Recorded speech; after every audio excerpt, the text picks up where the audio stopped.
All right, hey, Sergeant Locksmith here. All right, we're going to go ahead and open this door. We're going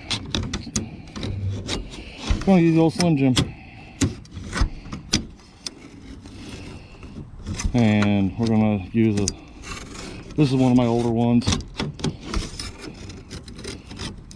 And there we go. We're in.